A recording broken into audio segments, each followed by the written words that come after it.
Hello, hello, hello. Hello, hello. Hello, hello, hello. Hello, hello.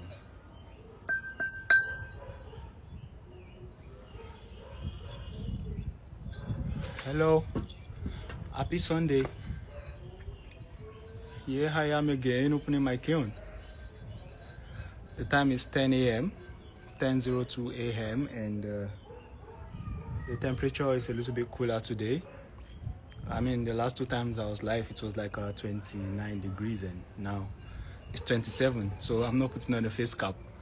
Yeah. So yeah, I'm here to offload my kiln again and give you an update on my results that I've been testing lately, and it's quite amazing, like every day new challenge and stuff like that. So first of all, the main aim of this firing is to bisque some of my mugs. So I just bisque all these camo mugs. So this is what it sounds like. So I basically bisque to 1200 degrees Celsius. So this is it, and I have quite a few in the kiln. Yeah, but as I bisque as well, I try to have a knowledge or an idea of what it's gonna look like after glazing. So this is a glaze piece, and this is what it's gonna look like after glazing. So this one is a little bit glossy, you can see.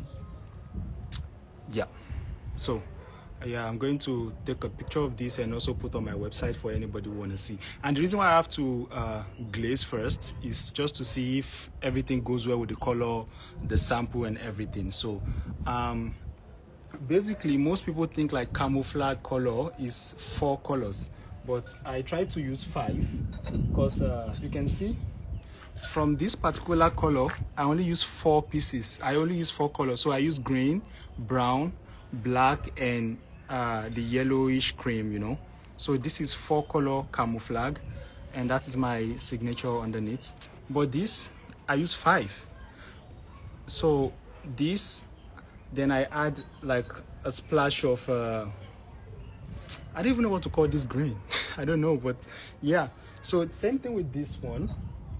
This has 5 colors, so you can see the difference between the green and, so this is looking more like a marine camo, like marine uniform, and why this is looking more like a, yeah, the real army. So this is just my color palette basically, and I really love how it's turning out. And before I explain why I dive into the camouflage pattern, let me just offload. What kind of pigment do I use? I use color stains. I use color stains.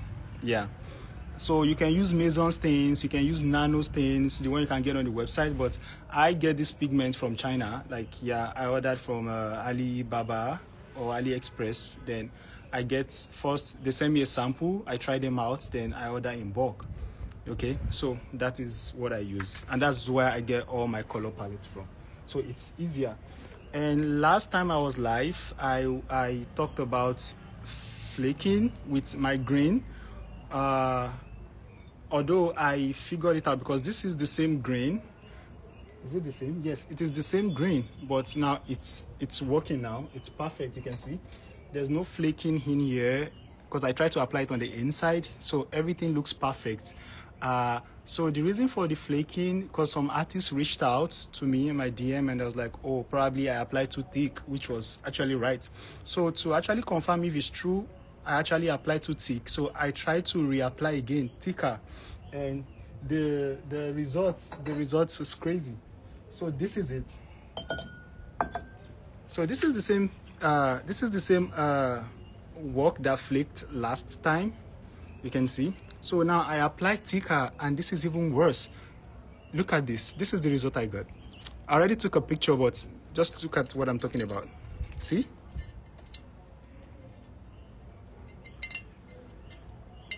You can see that, right?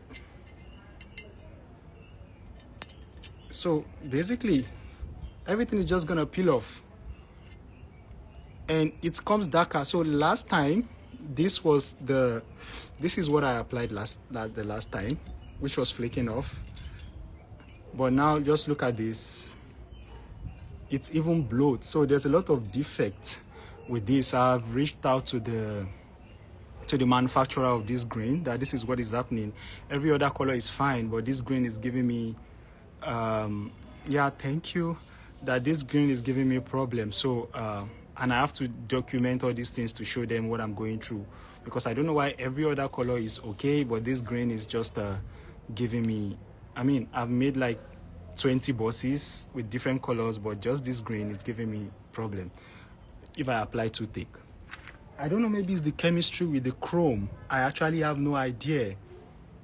But what I feel is, I think life is trying to teach me something, you know. We have our colors. Humans, everybody has their own colors. Like, everyone can be the same and you can just stand out like this green. Like, what's fitting everybody, what everybody accepts might be something that you don't want to. Like, it's just, like, you just stand out and you refuse to accept the bullshit or whatever the society, whatever propaganda they try to put into your head, you know. I think that is what this green is trying to tell me, because I'm just curious, like, why is everything working out and this just decide to stay, you know? This is not just, you know, I don't know. I feel like sometimes, should I be green? Or I shouldn't be green, because I don't know if it's positive or negative. Where can I buy anywhere from India? If you want to buy any of this, there's a link on my bio. My website is there. There's a discount, there's a sales there at the moment. So you can get this from my website. Someone asked if I have a physical store. No, I don't. So yeah, I don't know.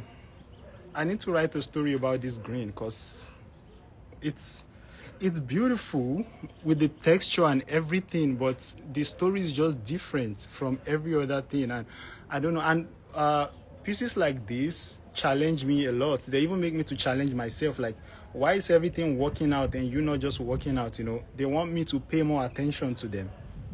Probably that's what this is, an attention seeker, like, because now I'm paying more attention, I'm spending more time to explain, to talk about this more than every other thing that works out normal, you know.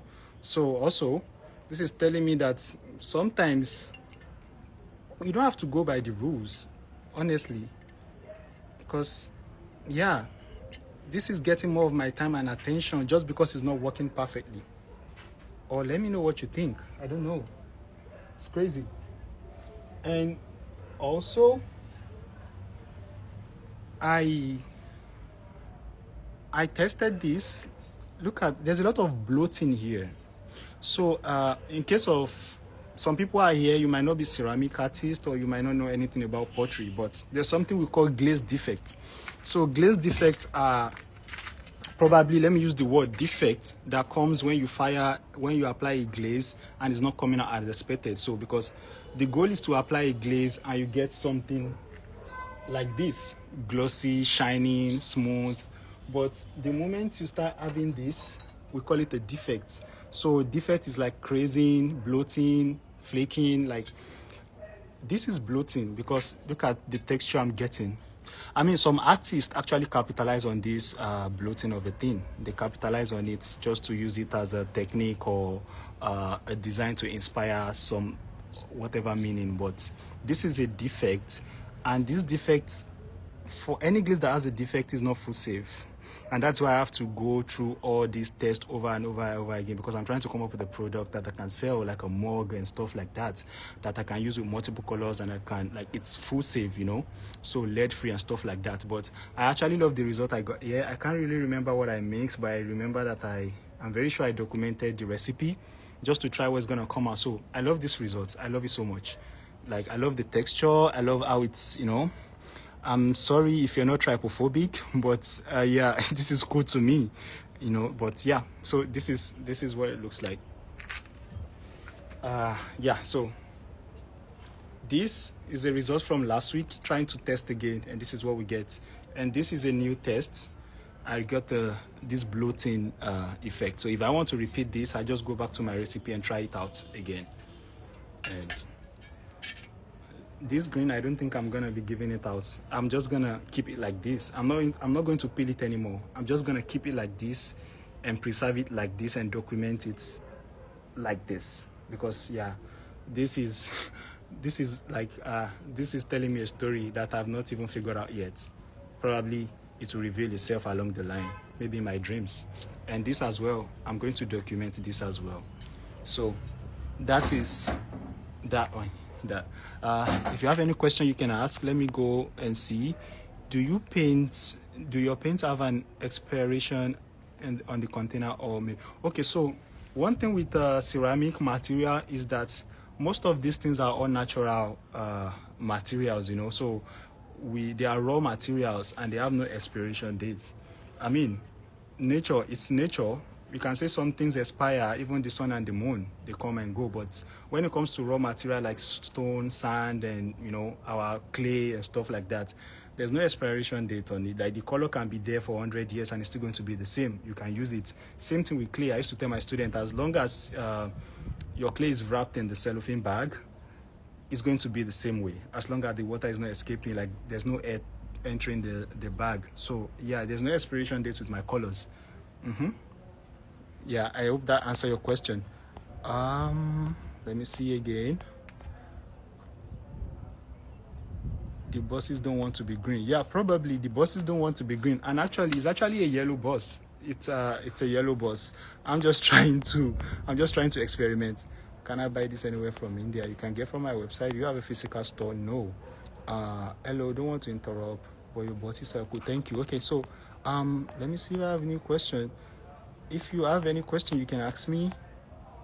Okay, so let me continue to upload the kiln. So I made like quite a few. I'll put on my website. So yeah, they are mugs. I don't like to put handles, not because I'm not good at making handles, but I just feel like it's cool.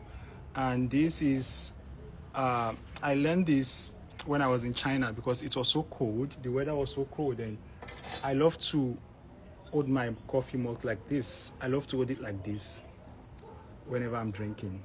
Yeah, to feel the warmth. So this is why I decided not to put any handles on it. Yeah. So, and also, you know, putting handles can give it another function. You can decide not to want to use it for a mug. You can want to use it for a candle jar. You can pour in wax inside and use it as a candle jar. You can want to put it in your office to put some things there. Like, it's multifunctional. Like, I don't like the idea of restricting something to a particular function. Like, you can, yeah, that is how I think. So that is the reason for my design. It's a mug, it's a candle jar, you can use it for whatever you want. That is what these things are made for. And that is the idea of the camouflage as well. Like, anything can hide underneath, anything can be there. It's going to blend with the design. Like, yeah, so that's the idea. Some are straight, while I try to, you know, make some abstract. So it's going to be more cool and interesting. So that is it. So okay, yeah, if I want to make more with handles, I can, but I don't want to at the moment. So what is left now is to glaze them. I'm going to put a transparent glaze on them, and I'm going to fire to 1260.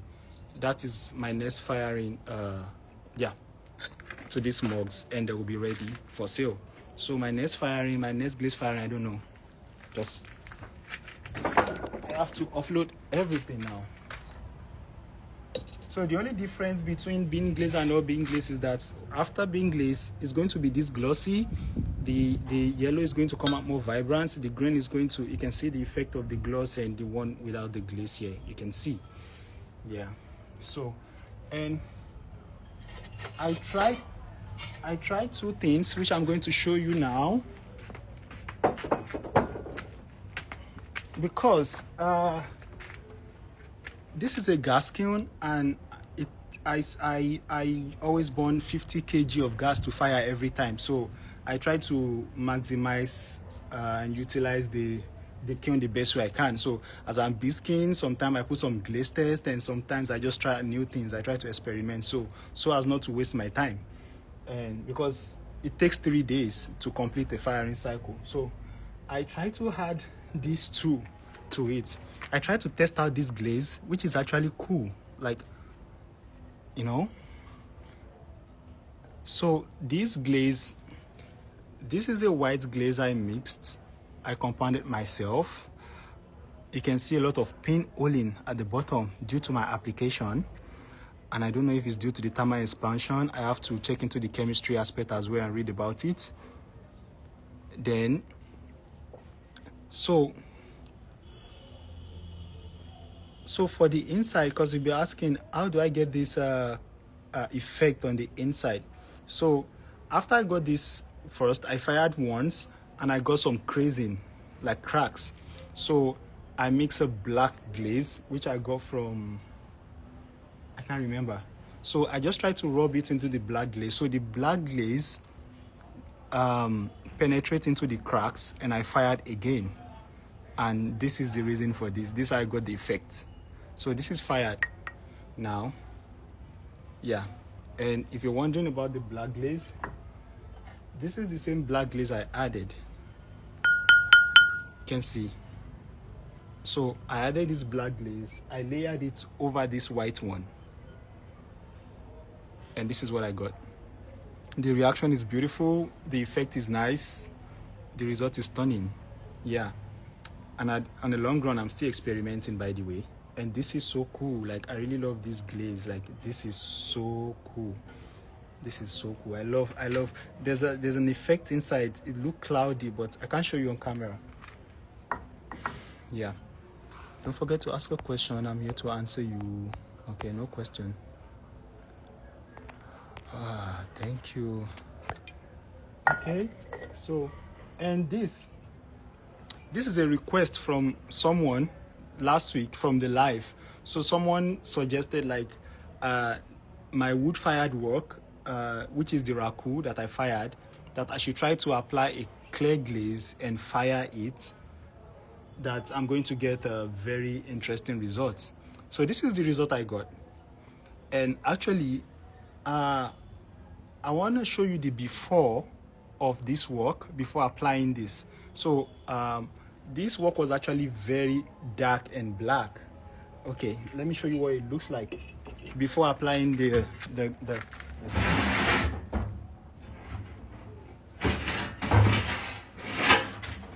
yeah. So basically, this particular vase looks like this after the wood firing. This is what it looks like. So this person suggested that I should add a clear glaze all over it, just like that, and refire. So after applying the clear glaze, this is what I got. It's crazy and interesting at the same time. So what really happened here? So what happened is that the black smoke burnt off, and this green you're seeing is the copper carbonate I mixed with the slip I rubbed it with, and this black is the copper oxide. So the black, the smoke burnt off, and I'm only left with the copper carbonates and the copper oxide. And if you look closely, you can see the stroke of my brush for the application. So basically, the glaze reveals the truth about what I've applied before.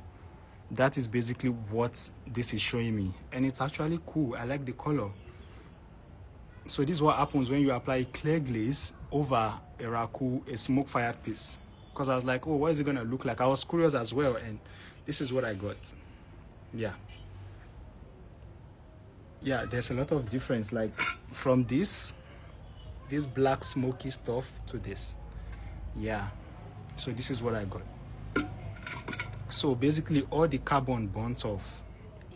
Yeah, so that aside, and I think that's all, except for me to upload all the kiln. Okay, so aside from the camel mugs, I just try to dive into this color as well, which is the primary colors. Yeah, so there's a lot of them in the kiln. They are all bisque, but they are all primary colors. So I have the blue, I have the yellow, and the red. So for the blue background, I splashed with red and yellow. For the red, I splashed with blue and yellow, and for the yellow, I splashed with red and blue, you know. So each of them are all primary colors. And why do I do this? It's a lot. It's actually remind me of my childhood as an artist. When I started, you know, these were my favorite colors. And I mean, as an art student, the very first thing they want to teach you is the primary colors, and they will tell you that if you mix these colors, you get another thing.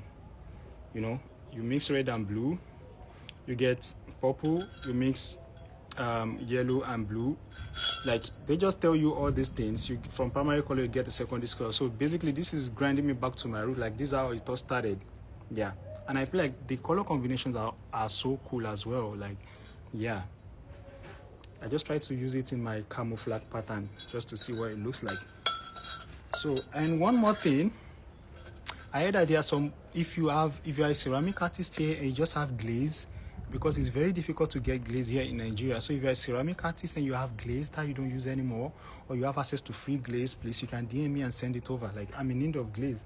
I really need to test, because sometimes I don't know if it's my clay body or it's the actual glaze itself. Sometimes I'm confused.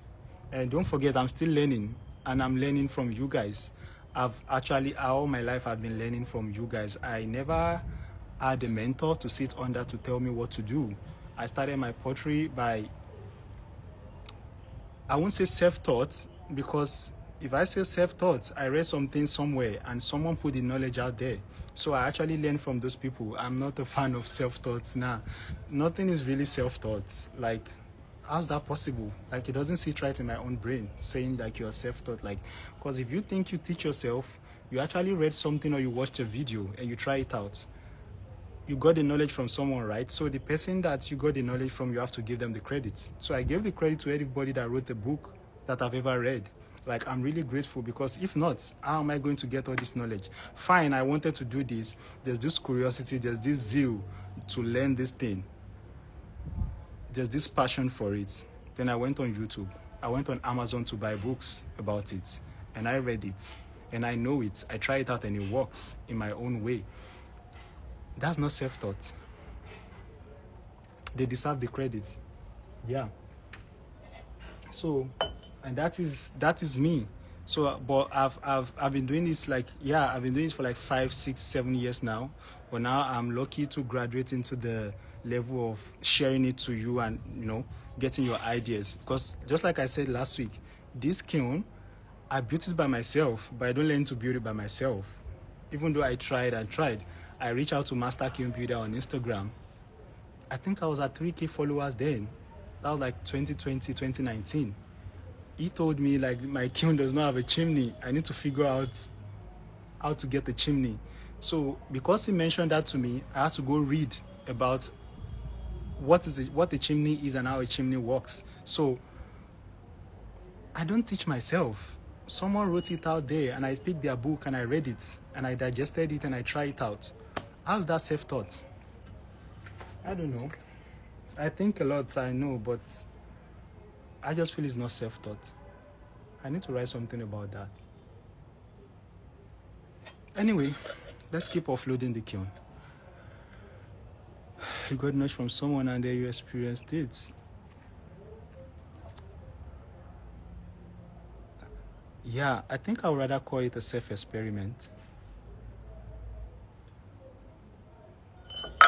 I don't know, I'm thinking again. And it's okay to think, because from the thought, I write, and from my writings, I create content for you guys. But the truth is, I spend more time thinking than writing. That's my problem. Because right now, I'm even thinking. You can see from my facial expression. Because I won't be calm, and nothing will make sense to me until I actually finalize on what I'm thinking about, and I come to a conclusion. And what I do is that I just pick a pen and paper and start writing. And because I'm live now, I can't really concentrate. That's why you see me looking somewhere else. Because there's a lot of conversation going on in my brain right now. Maybe it's a mental illness, I don't know, but I know I'll be fine.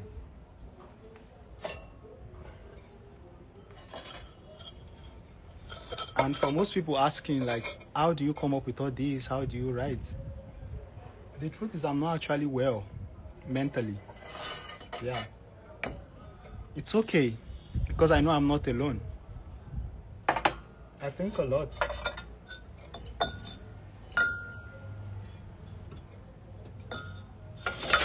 And one thing about people like us is the fact that we realize that we are not, we know who we are. And if people reach out to us having the same problem, we know what to tell them. But no one to tell us what to do. And we can't even tell ourselves what to do because we are so lost in our thoughts, which is also crazy.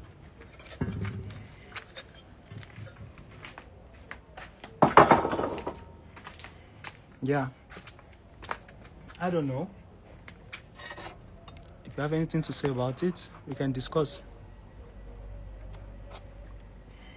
Okay, so someone gave me this to do. It's like a sample for a project.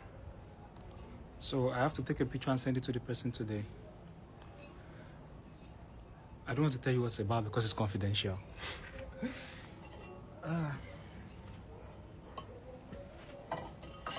And I ask myself, if you come up with this thought all the time, what do you do to distract yourself? And I'm not being religious or spiritual here. It's not even about religion. It's about humanity. And it's about our beliefs. So my question is, what do you do when you start to overthink? Like, I distract myself. And if you think you're an overthinker, the best thing to do is to distract yourself. If you're not in a situation where you can write or pen things down, you just have to distract yourself. That's what I do. And this idea did not even come to my head. I read it from somewhere and I reflected over it and I feel like, oh, this is what he's trying to say. I got this from the story of Cain and Abel. Just two brothers, only one in the world. And it happened, to cut the long story short, one killed one. And Cain was so sad. You don't even know, like, because there's this thing. I've read a lot of crime stories, and there's this thing with murderers. Whenever they do that thing, there's this moment of realization that comes to them, you know. So after Cain killed Abel, he realized what he has done. And trust me, it's just two of you in the world. There's nobody that will hurt. Like, there's no way you're gonna hurt your own blood that you're not gonna feel somehow, you know. So this happened and he was so sad because he don't even know what to do. He has not even experienced anything like that before because he was the first person to do that. So what would I do? Am I going to burn him? Am I going to throw him away? He's not gonna wake up anymore. Like, what do I do? Like, he was so lost. And you guys can't even imagine the level of being lost, because the story, it's crazy. The story always ends where Cain killed Abel. But the question is, what happens after Cain killed Abel? Like, why do we just accept what we see? Like, Cain killed Abel and that's all. Do we ever ask ourselves what happened after Cain killed Abel? And if you find the truth, you'll see it. Because after Cain killed Abel, a lot happened. He was so sad and depressed. Imagine killing your own... My God. Yeah. The story is so emotional. The story is so emotional.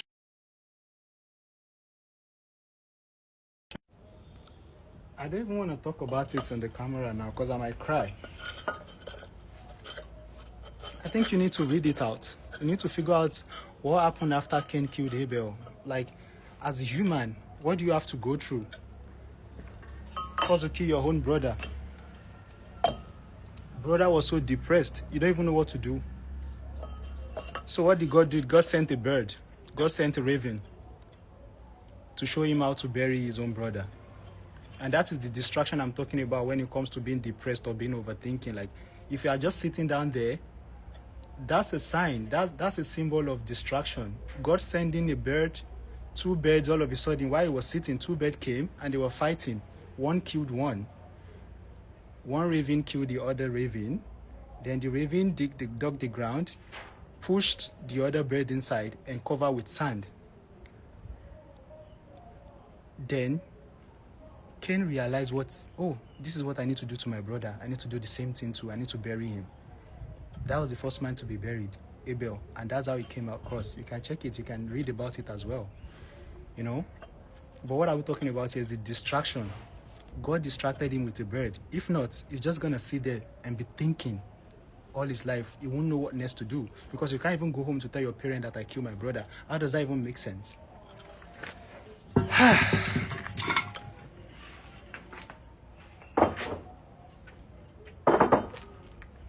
You know, some people be like, oh no, it's not fair.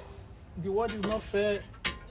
life is not balanced. And I used to tell people, whenever they say life is not balanced or something, I tell you that is the imbalance. What you see as imbalance is what make the life balance.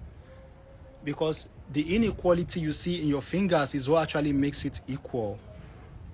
I don't know if that makes sense. Because imagine our palms, the fingers in our hands are the same size. How would it feel? Nah, it won't even make sense. Imagine they are all the same size and height. How are we going to, because the thumb has its own function, the index finger, the middle, like they all have their functions. So the imbalance, the inequality is what actually makes it useful, is what actually makes it equal. And the moment you understand that, you see life differently. You know that some people are meant to be somewhere so that these people can be at the top. These people need to be at the top, so some people need to be at the bottom. You won't have to worry about supremacy or something because they all have their own function. We can't all be rich. We can't all be successful. Okay? The people going to the gym, spending their 24/7 at the gym, and you watching their reels on Instagram just to motivate yourself and feel like you are not progressing in life because you're always seeing these people building the body. Let me tell you something. That is the only job they have. They don't do any other thing. That is the only job they have. These guys don't even have time to think. They just want to build the body. That is their career. So you looking at them and wanting to be like them, it's not possible.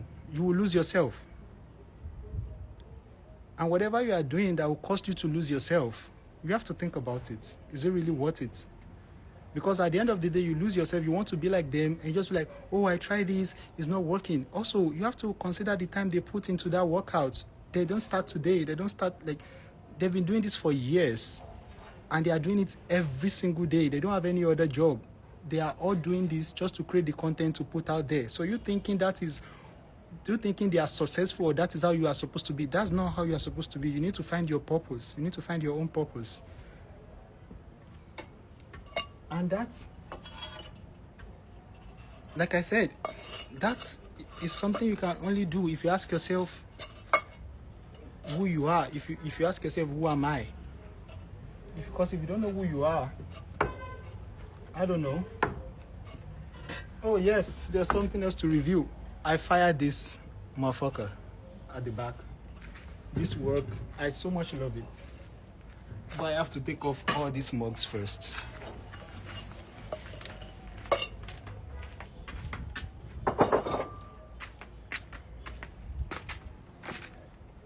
Oh, Idris, you write, you do pottery. It doesn't start today. 2 years ago, I didn't even have the confidence to come out live in my camera. Like, I ate it. I used to be so camera shy. But what I believe is, with time, I never forced myself to do it. People told me to do it, I never forced myself because I know that it's not like, when the time comes, I will be bold enough to do this. You know, I gave myself the time. I've always known that right from start. So I don't really force anything.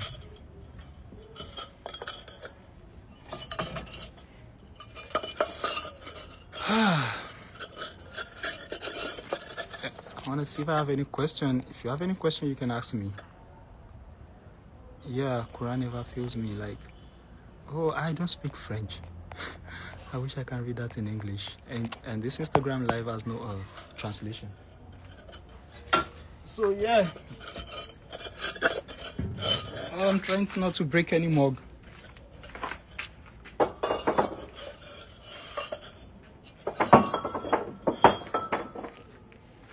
Yeah. So this is me now. I'm still learning. Ask me any question, I'm here.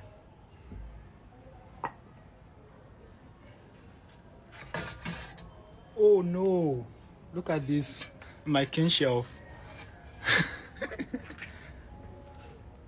So I've had this Kiln shelf for like 3 years now, and I remember that there was a time I made a glaze, and the glaze ran all over the Kiln shelf. And I've been using it like that, but I only use it upside down. And this has been stuck to it like that. So this has always been like this. It's funny. I need to get a new king shelf, but no money. I need to make sales. But you don't have to wait. You have to work with what you have. Because if you keep waiting for money, you won't do anything. You just have to do it anyway.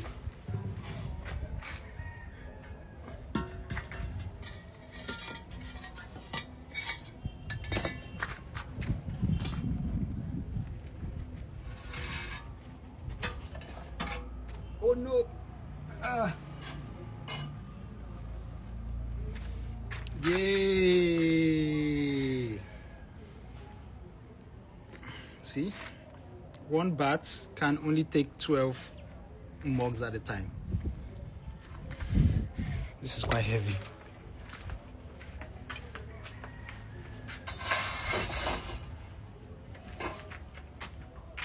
Then I bring out the Big Daddy. Thank you. How hot does the king get? My king gets to 1,300. I've not been there. The maximum I stopped was 1260, 1,260. Yeah, but it gets to 1,300, I believe, because of the room, the way I built the kiln and the atmosphere. I believe it will get to that temperature.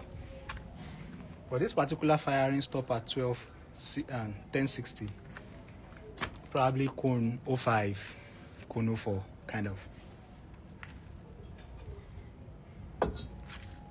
Yay!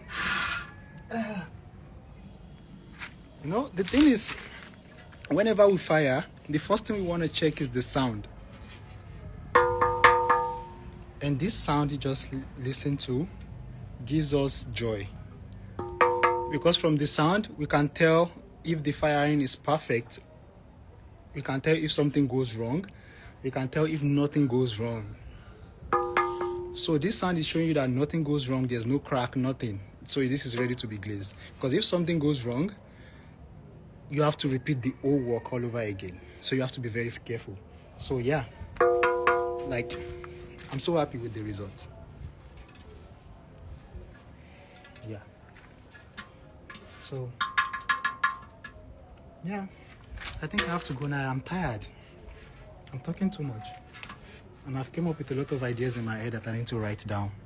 So I think this will be where we end it. This might be the last one I will get out of the kiln. So yeah, this is the work fired. And it's nice. Yeah. Let me be the pot that grow your flowers. So yeah, just like bread. So thanks for watching. Yeah, see you next time live. I might either be in the studio throwing on the potter's wheel, or I'll be offloading kiln next time. I don't know. And probably this might be the last time. Tomorrow is not promised. And you have to understand that the moment you know that tomorrow is not promised, you always take your time to say your goodbyes. So I don't mean it in a negative way, but that is the reality of life. And I don't think I should feel any offense for thinking that way. I think it's normal. And we always have to remind ourselves. Maybe if we remind ourselves of this every day, we'll live a better life and we'll treat people better. You know, knowing that this will be the last time you see them, knowing that anything can happen. I mean, I think everybody will be nice. Everybody will be kind to each other. Yeah. Yeah, that's what I think. I mean, you will spend more time with your loved ones. You will call your moms more. You will try to hug your dad. Like, you talk to your parents more. You call your family members. Like, I'm saying this thing because in case you've not, maybe you should call them now. You know, like, when last do you check on your friends, your siblings, your parents? You know, because we are just so, we are so distracted with everything. It's not even social media right now. We are so distracted with every single thing. Yeah, that's what I think. And I think too much. Okay, thank you. Thanks for joining. Bye. Love you all. See you. One more thing, like, okay, so 3 days ago I opened a TikTok account. It's funny. It's funny. TikTok is not like Instagram. Like, there are different community of artists there entirely. Like, I'm seeing new ceramic artists I've never met before. Like, they're actually challenging me to do more and better than what I used to do. Like, it's really crazy and it's fun, you know. And I'm taking on the challenge as well. I think in 3 days now, I already made like, I think I have like over 300 followers already. It's cute, right? Yeah.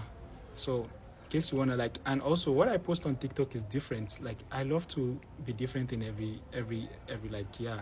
So even if I post the same video, the captions are different because I have a lot of things to write about. So I like, because most of the thing I write, I type them as I'm editing immediately. So if I have to edit again, the words might be different now because I type it based on what I'm thinking at the moment. So that's why if you check most of my videos on TikTok now, the captions might be different from what you see on Instagram. So you can follow as well. I don't want to share a link or some like saying people to follow me on TikTok. I want to get like 1,000 followers or something first before, yeah. I just want to see how far I can go by myself, starting afresh. I want to know what it looks like to start from zero again. Okay. And also, I'm begging, please, you guys should patronize me on my website as well, because yeah, this comes with a cost. I mean, 50 kg. I fired like 10 times this month and I've burnt 50 kg of gas. That's quite expensive. I don't know how much a kg of gas is in your country, but you can do the math.